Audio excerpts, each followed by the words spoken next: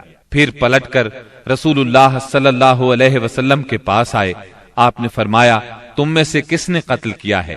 دونوں نے کہا، میں نے قتل کیا ہے۔ آپ نے دونوں کی تلواریں دیکھیں اور فرمایا، تم دونوں نے قتل کیا ہے۔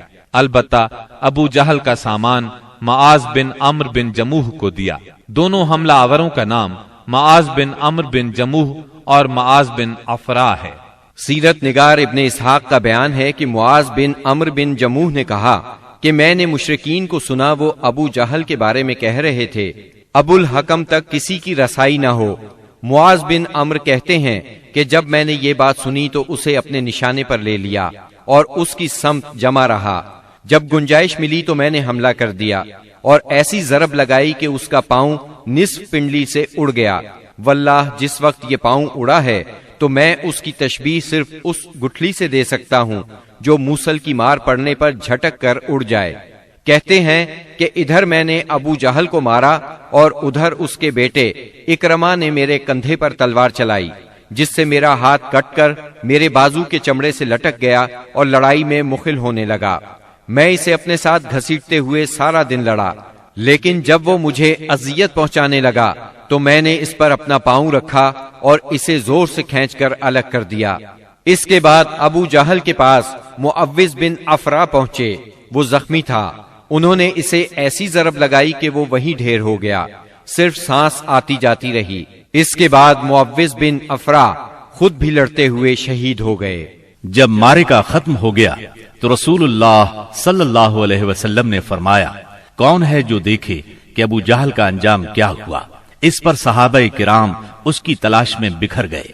عبداللہ بن مسعود رضی اللہ عنہ نے اسے اس حالت میں پایا کہ ابھی سانس آ جا رہی تھی۔ انہوں نے اس کی گردن پر پاؤں رکھا اور سر کاٹنے کے لیے داڑھی پکڑی اور فرمایا، او اللہ کے دشمن، آخر اللہ نے تجھے رسوا کیا نا؟ اس نے کہا، مجھے کاہے کو رسوا کیا؟ کیا جس شخص کو تم لوگوں نے قتل کیا ہے اس سے بھی بلند پایا کوئی آدمی ہے؟ یا جس کو تم لوگوں نے قتل کیا اس سے بھی کوئی اوپر آدمی ہے؟ پھر بولا کاش مجھے کسانوں کی بجائے کسی اور نے قتل کیا ہوتا۔ اس کے بعد کہنے لگا مجھے بتاؤ فتح کس کی ہوئی؟ عبداللہ بن مسعود رضی اللہ عنہ نے فرمایا اللہ اور اس کے رسول صلی اللہ علیہ وسلم کی۔ اس کے بعد عبداللہ بن مسعود رضی اللہ عنہ سے جو اس کی گردن پر پاؤں رکھ چکے تھے کہنے لگا او بکری کے چرواہے، تو بڑی اونچی اور مشکل جگہ پر چڑھ گیا۔ واضح رہے کہ عبداللہ بن مسعود رضی اللہ عنہ مکے میں بکریاں چرایا کرتے تھے۔ اس گفتگو کے بعد عبداللہ بن مسعود رضی اللہ عنہ نے اس کا سر کاٹ لیا اور رسول اللہ صلی اللہ علیہ وسلم کی خدمت میں لا کر حاضر کرتے ہوئے عرض کیا یا رسول اللہ صلی اللہ علیہ وسلم، یہ رہا اللہ کے دشمن ابو جہل کا سر۔ آپ نے 3 بار فرمایا واقعی اس اللہ کی قسم جس کے سوا کوئی معبود نہیں۔ اس کے بعد فرمایا اللہ اکبر، الحمد للہ الذی صدق وعدہ ونصر عبدہ وہزم الاحزاب وحدہ۔ اللہ اکبر، تمام حمد اللہ کے لیے ہے جس نے اپنا وعدہ سچ کر دکھایا، اپنے بندے کی مدد فرمائی اور تنہا سارے گروہوں کو شکست دی۔ پھر فرمایا چلو مجھے اس کی لاش دکھاؤ۔ جب آپ صلی اللہ علیہ وسلم کو لاش دکھائی گئی تو آپ نے فرمایا یہ اس امت کا فرعون ہے۔ معاذ بن عمرو اور معوذ بن افرا کے ایمان افروز کارناموں کا ذکر ہو چکا ہے۔ حقیقت یہ ہے کہ اس معرکے میں قدم قدم پر ایمان کے ایسے تابناک نقوش پیش آئے جن میں عقیدت کی قوت اور اصول کی پختگی نمایاں اور جلوگر تھی۔ اس معرکے میں باپ اور بیٹے میں، بھائی اور بھائی میں صف آرائی ہوئی، اصولوں کے اختلاف پر تلواریں بے نیام ہوئیں اور مظلوم و مقہور نے ظالم و قاہر سے ٹکرا کر اپنے غصے کی آگ بجھائی۔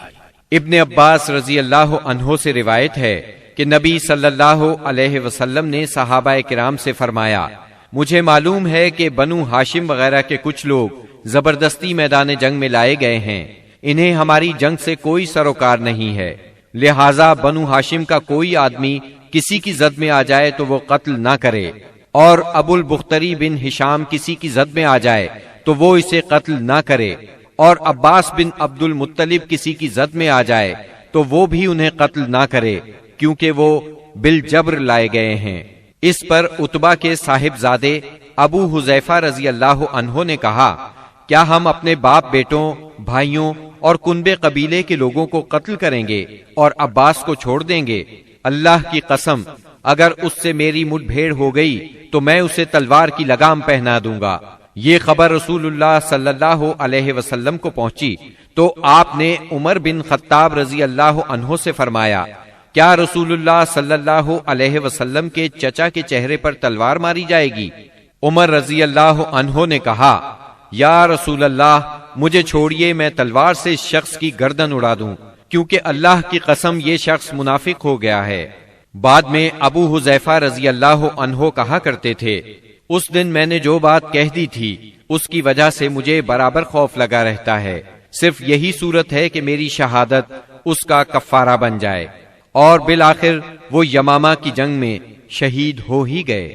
ابو البختری کو قتل کرنے سے اس لیے منع کیا گیا تھا کہ مکے میں یہ شخص سب سے زیادہ رسول اللہ صلی اللہ علیہ وسلم کی ایذا رسانی سے اپنا ہاتھ روکے ہوئے تھا، آپ کو کسی قسم کی تکلیف نہ پہنچاتا تھا اور نہ اس کی طرف سے کوئی ناگوار بات سننے میں آتی تھی، اور یہ ان لوگوں میں سے تھا جنہوں نے بنی ہاشم اور بنی مطلب کے بائیکاٹ کا صحیفہ چاک کیا تھا۔ لیکن ان سب کے باوجود ابو البختری کو قتل کر دیا گیا۔ ہوا یہ کہ مجزر بن زیاد سے اس کی مد بھیڑ ہو گئی، اس کے ساتھ اس کا ایک اور ساتھی بھی تھا، دونوں ساتھ ساتھ لڑ رہے تھے۔ مجزر نے کہا ابو البختری، رسول اللہ صلی اللہ علیہ وسلم نے ہمیں آپ کو قتل کرنے سے منع کیا ہے۔ اس نے کہا اور میرا ساتھی؟ مجزر نے کہا نہیں واللہ ہم آپ کے ساتھی کو نہیں چھوڑ سکتے۔ اس نے کہا اللہ کی قسم تب میں اور وہ دونوں مریں گے۔ اس کے بعد دونوں نے لڑائی شروع کر دی، مجزر نے مجبوراً اسے بھی قتل کر دیا۔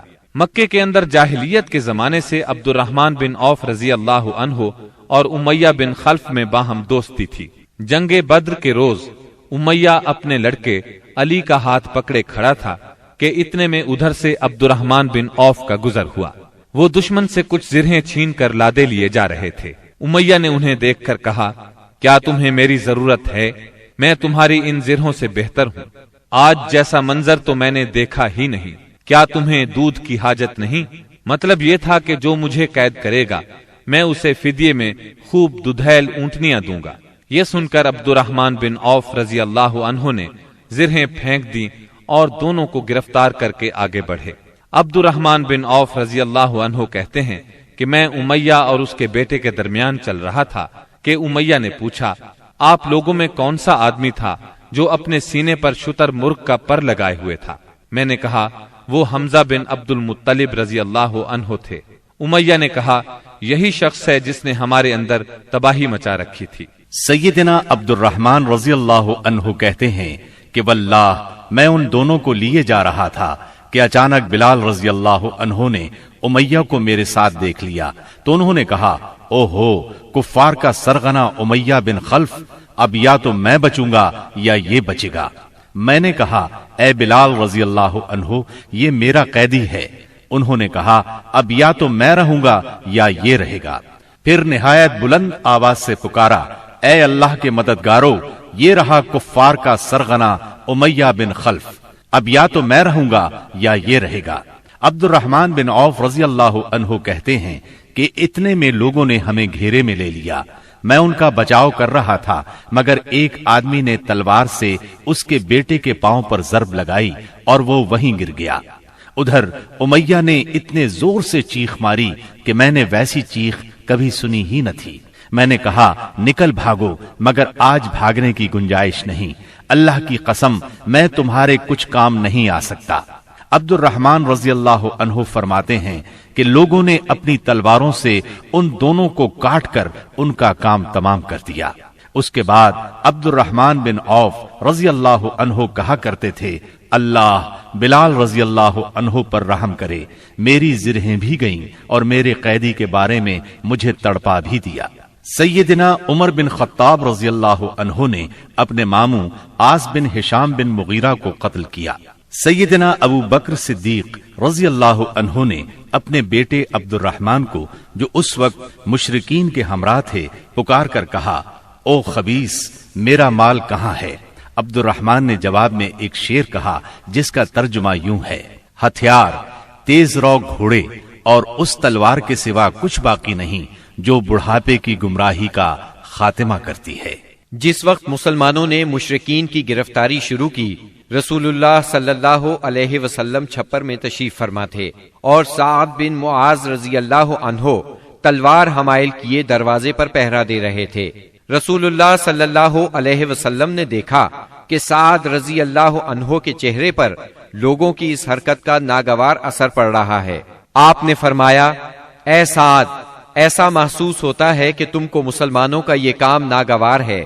انہوں نے کہا، جی ہاں، اللہ کی قسم، اے اللہ کے رسول، یہ اہل شرک کے ساتھ پہلا معرکہ ہے جس کا موقع اللہ نے ہمیں فراہم کیا ہے، اس لیے اہل شرک کو باقی چھوڑنے کی بجائے مجھے یہ بات زیادہ پسند ہے کہ انہیں خوب قتل کیا جائے اور اچھی طرح کچل دیا جائے۔ اس جنگ میں عکاشہ بن محسن اسدی رضی اللہ عنہ کی تلوار ٹوٹ گئی۔ وہ رسول اللہ صلی اللہ علیہ وسلم کی خدمت میں حاضر ہوئے۔ آپ نے انہیں ایک چھڑی تھما دی اور فرمایا، عکاشہ، اسی سے لڑائی کرو۔ عکاشہ نے اسے رسول اللہ صلی اللہ علیہ وسلم سے لے کر ہلایا تو وہ ایک لمبی، مضبوط اور چمچم کرتی ہوئی سفید تلوار میں تبدیل ہو گئی۔ پھر انہوں نے اسی سے لڑائی کی یہاں تک کہ اللہ نے مسلمانوں کو فتح نصیب فرمائی۔ اس تلوار کا نام اون یعنی مدد رکھا گیا تھا۔ یہ تلوار مستقلاً عکاشہ رضی اللہ عنہ کے پاس رہی اور وہ اسی کو لڑائیوں میں استعمال کرتے رہے، یہاں تک کہ دور صدیقی میں مرتدین کے خلاف جنگ کرتے ہوئے شہید ہو گئے۔ اس وقت بھی یہ تلوار ان کے پاس ہی تھی۔ خاتمہ جنگ کے بعد مصعب بن عمیر ابدری رضی اللہ عنہ اپنے بھائی ابو عزیز عمیر ابدری کے پاس سے گزرے۔ ابو عزیز نے مسلمانوں کے خلاف جنگ لڑی تھی اور اس وقت ایک انصاری صحابی اس کا ہاتھ باندھ رہے تھے۔ مصعب نے اس انصاری سے کہا، اس شخص کے ذریعے اپنے ہاتھ مضبوط کرنا۔ اس کی ماں بڑی مالدار ہے، وہ غالباً تمہیں اچھا فدیہ دے گی۔ اس پر ابو عزیز نے اپنے بھائی مصعب رضی اللہ عنہ سے کہا، کیا میرے بارے میں تمہاری یہی وصیت ہے؟ مصعب رضی اللہ عنہ نے فرمایا، ہاں، تمہاری بجائے یہ انصاری میرا بھائی ہے۔ جب مشرکین کی لاشوں کو کنویں میں ڈالنے کا حکم دیا گیا اور عتبہ بن ربیہ کو کنویں کی طرف گھسیٹ کر لے جایا جانے لگا تو رسول اللہ صلی اللہ علیہ وسلم نے اس کے صاحبزادے ابو حذیفہ رضی اللہ عنہ کے چہرے پر نظر ڈالی، دیکھا تو غمزدہ تھے، چہرہ بدلا ہوا تھا۔ آپ صلی اللہ علیہ وسلم نے فرمایا، ابو حذیفہ، غالباً اپنے والد کے سلسلے میں تمہارے دل کے اندر کچھ احساسات ہیں۔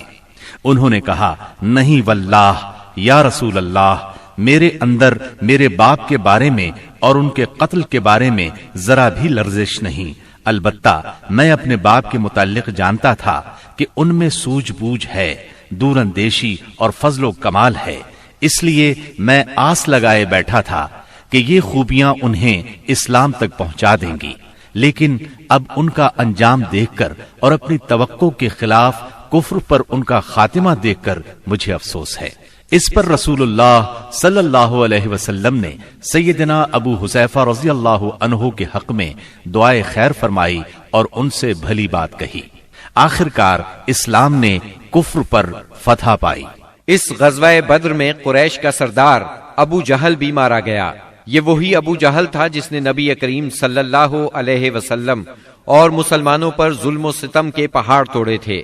70 کافر موت کے گھاٹ اترے، 70 ہی گرفتار ہوئے، باقی دم دبا کر بھاگ نکلے۔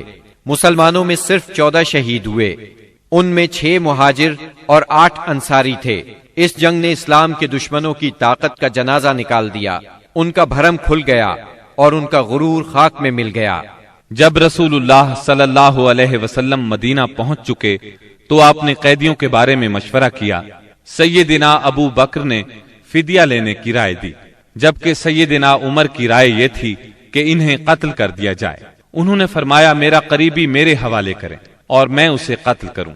عقیل بن ابی طالب سیدنا علی کے حوالے کریں، وہ اس کی گردن کو اڑائیں، یہاں تک کہ اللہ کو معلوم ہو جائے کہ ہمارے دلوں میں مشرکین کے لیے کوئی نرم گوشہ نہیں ہے، اور یہ حضرات مشرکین کے ائمہ اور قائدین ہیں۔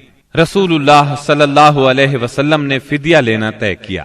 یہ فدیہ 4000 سے 3000 اور کم از کم 1000 درہم تک تھا، اور ان میں سے جو لکھنا پڑھنا جانتے تھے ان کا فدیہ یہ قرار دیا گیا کہ وہ 10 بچوں کو لکھنا پڑھنا سکھا دیں۔ غزوہ بدر میں قریش کے 70 آدمی مارے گئے، ان میں عتبہ اور ابو جہل جیسے رئیس شامل تھے۔ ابو جہل کے بعد قریش کا سردار ابو سفیان کو بنایا گیا، یہ بنو امیہ سے تھے۔ اس طرح بنو امیہ کے وقار میں اضافہ ہو گیا۔ جمادی الاولی 3 ہجری میں قریش نے اپنا ایک قافلہ عراق کے راستے ملک شام بھیجا۔ یہ راستہ نجد سے ہو کر شام جاتا تھا اور مدینے کے قریب سے نہیں گزرتا تھا۔ اس قافلے کی قیادت صفوان بن امیہ کر رہا تھا۔ رسول اللہ صلی اللہ علیہ وسلم کو اس کا علم ہو گیا۔ آپ نے سیدنا زید بن حارثہ رضی اللہ عنہ کی کمان میں 200 سواروں کا ایک دستہ بھیج دیا۔ قریش کا قافلہ نجد میں قردہ نامی ایک چشمے پر پڑاؤ ڈال رہا تھا کہ سیدنا زید رضی اللہ عنہ نے اس پر حملہ کر دیا۔ نتیجہ یہ ہوا کہ پورا قافلہ ان کے قبضے میں آ گیا، البتہ اس میں جتنے آدمی تھے سب نکل بھاگے۔ صرف قافلے کا رہنما فرات بن حیان گرفتار ہو سکا، اس نے اسلام قبول کر لیا۔ مال غنیمت کی مقدار 1,00,000 درہم تھی، اور غزوہ بدر کے بعد قریش کے لیے یہ سب سے زیادہ تکلیف دہ مار تھی۔ غزوہ بدر کے بعد غزوات کے سلسلے میں تیزی آ گئی۔ 3 ہجری میں غزوہ بحران، غزوہ غطفان، غزوہ حمیر الاسد اور غزوہ احد اس سال کامیابی سے لڑے گئے۔ البتہ غزوہ احد واحد غزوہ ہے جس میں مسلمانوں کو بہت تکلیف دہ صورتحال کا سامنا کرنا پڑا۔ اپنی ایک غلطی کی وجہ سے وقتی طور پر شکست کا منہ دیکھنا پڑا۔ بدر میں ذلت آمیز شکست اور قریش کے بڑے بڑے سرداروں کے قتل کے بعد مکہ معظمہ کے ہر گھر میں کوہرام مچ گیا۔ اب قریش کے سردار ابو سفیان تھے، ان کی یہ ذمہ داری تھی کہ وہ غزوہ بدر کے مقتولین کا انتقام لیں۔